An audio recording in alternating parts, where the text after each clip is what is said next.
Guys, social media isn't just wasting your time, right? It's quietly making you poorer. Now, I'm going to tell you how. Okay, the first way, let me just jump right into it. The first way social media is making you poorer is simply productivity loss.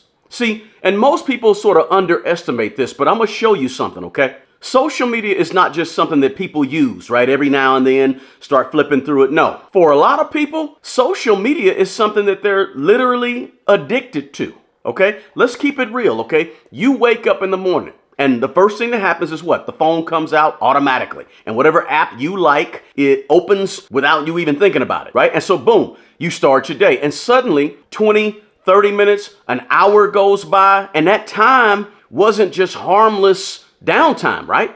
That was really opportunity time. Time that could have been spent learning a new skill. Time that you could have spent improving an existing skill. Maybe doing some reading, doing some praying, doing some meditating, right? Thinking, maybe just doing some thinking, right? Doing something, you could have been doing something that hour that actually moves the needle forward in your life. Most people say, and I hear this all the time, they say, I don't have time to improve my financial situation.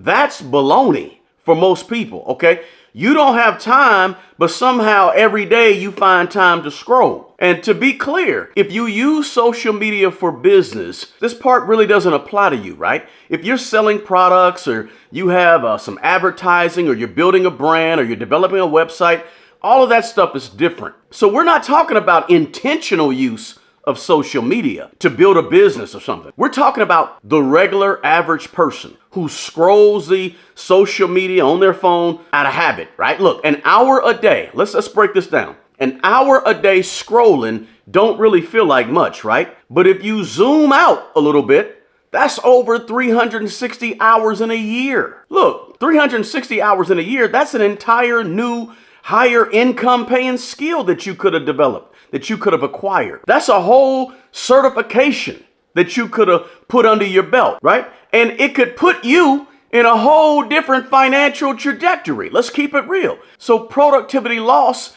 is kind of invisible at first, right? But guess what? It compounds just like money compounds. That's the toll of scroll. Now, let me give you a few more of these. The second way that social media makes people poor is what I like to call the ESPN highlight effect. People get hypnotized by social media. So you're watching on social media, you're watching everybody else's highlights. And over time, it makes you want what they have, or it makes you want to live how you think they're living. It starts to feel like you're behind, like you're missing out on something. So I do one-on-one consultations with people all the time about their personal finances. And I've literally talked to lawyers and engineers and seven-figure earners who watch these podcasts on social media or listen to the podcast on Spotify, wherever, and they want to quit their job because a guest came on that show that they watch, and now all of a sudden they say, you know what can I do differently?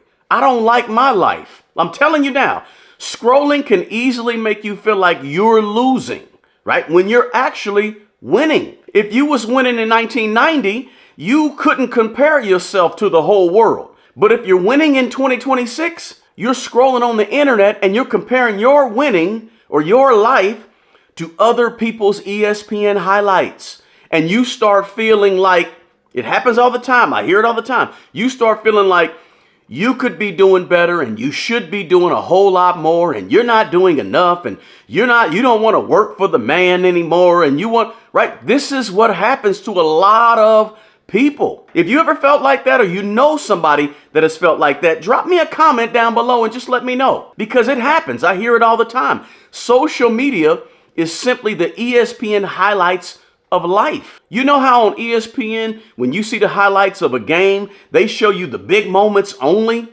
right? LeBron had 25 points and some other guy had 35 points, but they only show you all of LeBron's highlights and dunks. They're showing you what sells tickets. That's what people do on social media. They show you the highlights.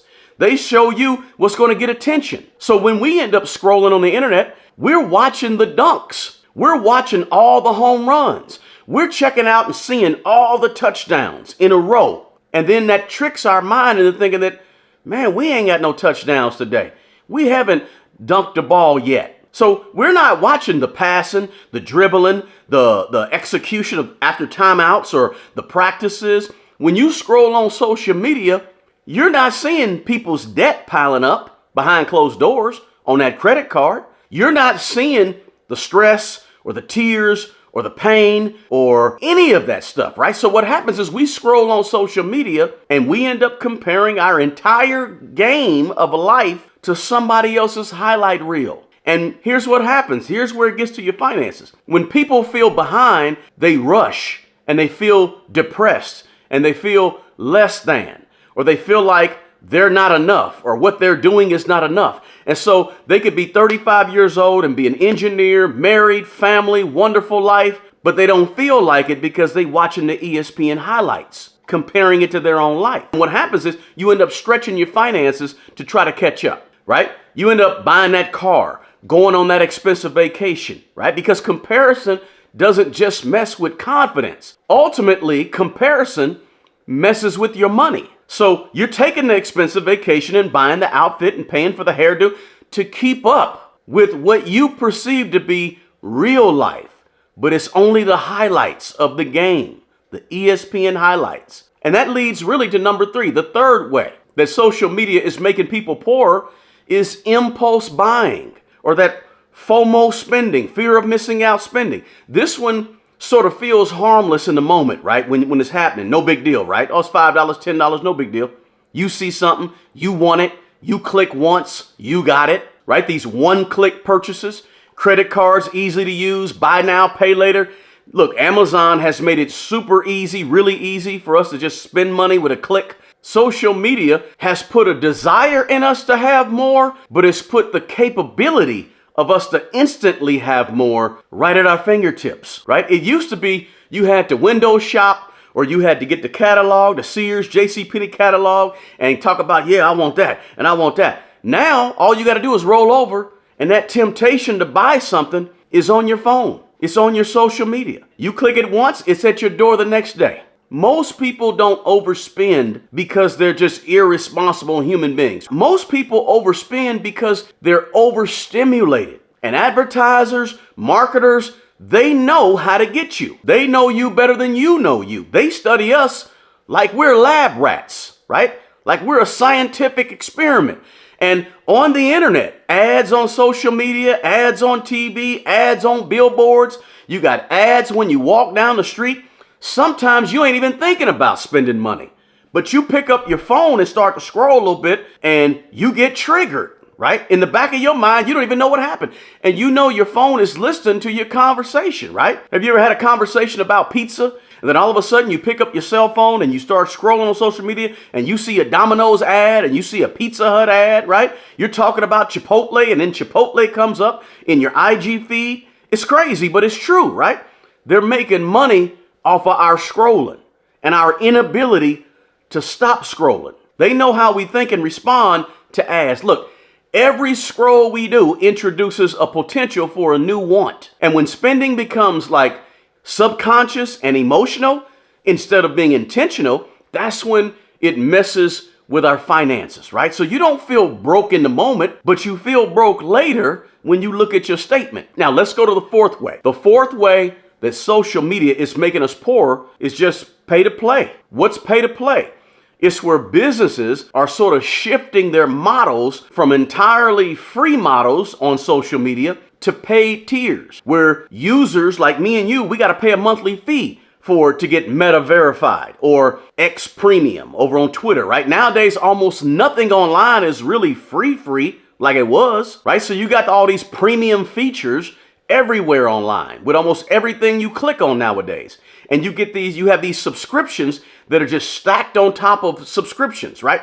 $5 here, $15 there, $30 somewhere else. It's Netflix on your phone, or it's Disney, or it's Hulu, or maybe it's the NBA app or the NFL app. But they always make a way for you to pay to play, pay to get more. One subscription, look, don't hurt you, no big deal. But a lot of us, we got 8, 9, 10 different subscriptions. And that's what ends up doing damage to our personal finances. And many of those subscriptions we don't even hardly use. Because they're monthly though, we stop questioning them and we really don't even think about them. But hear me out on this, guys. An extra $150 a month on subscriptions that you aren't using is $1,800 a year. Now, let's take that $1,800 a year every year for 20 years at let's say a 9% annual rate of return. That little measly $150 a month in subscriptions that you ain't using all the time can turn into $100,000 over the course of 20 years at a 9% annual rate of return. Who wouldn't want to have an extra $100,000 in about 20 years? I know I would. That's real money, but that's the toll of the scroll. Now, the fifth way that social media is making people poor is simply this, guys, and we don't hardly ever think about this, and it's the hidden cost that nobody really tracks. Social media waters down our attention span. Let me say it like this. Your attention is an asset that you own, and social media destroys your undivided attention because it divides your attention. Look, constant notifications, constant switching between context of this and that because you're focused on your phone, constant noise. You can't think deeply. You can't plan clearly. You can't even focus long enough to make good financial decisions when your attention is constantly on social media. And this is why a lot of people kind of subconsciously pull themselves back from social media because they feel it becoming too much. You think you can, but your full attention can't be in two places at one time. I know we like to say that people can multitask, but you can't really multitask as well as you think you can.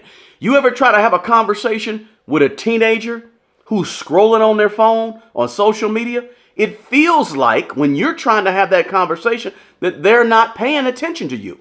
And it feels that way because they aren't paying attention to you. As an adult, it's the same thing for us. If a kid can't do two things at once, what makes you think we can? We can't either. So we oftentimes talk about things like, let's track our money, let's track our spending, and let's do a budget, and let's track our credit score. We tracking all this stuff, but nobody tracks how fractured their attention has become because they're scrolling on social media. And that fractured attention, it ultimately leads to shallow and poor decision making. You can't really build wealth when you're borrowing focus for a few minutes here and there, right? You got to be intentional and you got to be focused. You can't spend an hour a day, 2 hours a day scrolling on social media for fun. Nothing wrong with having a little fun, but you got to know when to pull back. You got to know when it's becoming too much. You got to know when it's taking time away from something that could be more productive for you. If this is you or you know people like this, just let me know in the comments below because we all been there, right? But that's the 5 ways that social media makes you poorer, and most of us don't even realize it. Now, why am I even talking about this? Because it was a great point that was left by a viewer in a comment, and I said, you know what? Let's go ahead and make this thing a video, right? Because it's 1,000% true. I see it all the time. Look, social media don't destroy your finances overnight. I'm not saying that. But what I am saying is that social media, if you're not careful, can slowly erode your finances and your financial life. You lose time, productivity time, when you could be doing something different to make more money. You engage in comparison, the ESPN highlights. You engage in impulse spending because of social media, subscriptions you don't need, extra money you spend because of social media, and you water down your attention to the stuff that matters the most. Look, that's the real toll of scrolling. Protect your attention because your money depends on you being intentional and attentive to your personal finances. Listen, if you got value out of this video, do me a favor and share this video with somebody who you think needs to hear it, okay? Guys, the best person who's going to take care of that old you is the young you. Take care of people, but take care of yourself because you're people too. Until the next video, peace.